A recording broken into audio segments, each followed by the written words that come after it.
We are here today at the medical centre to interview local doctor, Dr. Wilson. Thanks for joining us, Dr.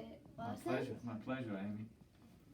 And so, as we know, last year when the vaccine was first rolled out, many people went to get it, and some people, when they got it, they were sick, and some weren't.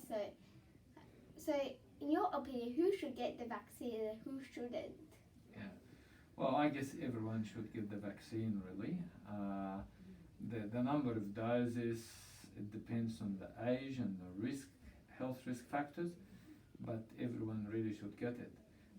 The people who shouldn't get it, who basically had a severe reaction to the vaccine, but that's really not common at all. It's very rare. The other thing, we've got different types of vaccines. So even if they develop some sort of a reaction to one of the types of the vaccine, they can continue the vaccination program with another type. So a few months ago, they said that they got AstraZeneca, they got blood clotting, and a woman said that her family said she died. Is that right?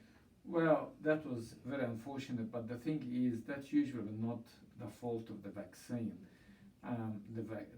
This is basically a reaction. The body reacts to the virus that way.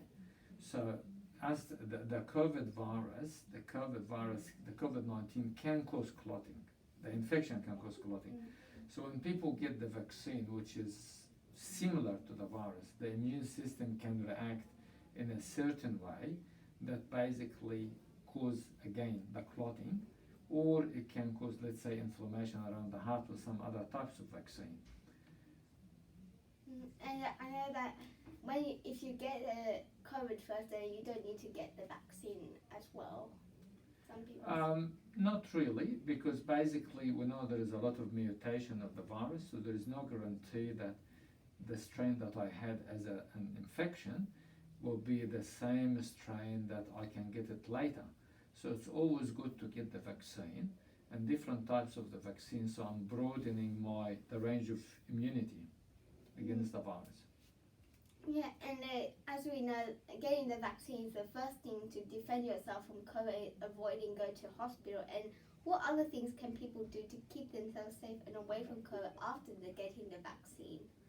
Well, it's the common sense hygiene, basically. I mean, like in my job, I use a mask because I'm in a closed room and I see a lot of people. So I'm protecting myself, I'm protecting the others too. Washing the hands, avoiding really crowded areas. If I'm unwell, I need to stay home, and so forth. I mean, it's common sense, basically. But it's hard for like doctors and nurses to stay home because they need to go to work. Like paramedics, they have to be on alert for 24 hours.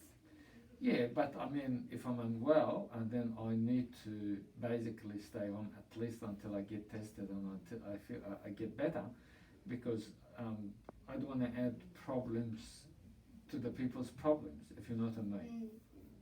Yeah, and so now that the third wave of COVID has begun and the flu is back too, how can elderly and vulnerable people do to keep themselves safe? Well, first thing, they have to make sure that the vaccination is up to date, either for the COVID or the flu vaccine. The other thing I've just mentioned that is basically being careful and vigilant. Definitely, if they want to do their shopping, they wear a mask, they wash their hands, sanitize their hands, and go to the shops where basically it's the least busy, not during the peak times, and so forth. Yeah, and we hope that COVID will be life will be back to normal soon, and COVID will be gone. Thank you, Dr. Wilson, for joining us today. Thank you very much. My pleasure. So, as we now know, getting the vaccine is very important. I believe that COVID will be gone soon and life will be back to normal like it was 4 years ago. I hope everyone has a positive mindset and are healthy, safe and happy all the time. Stay safe. Bye bye.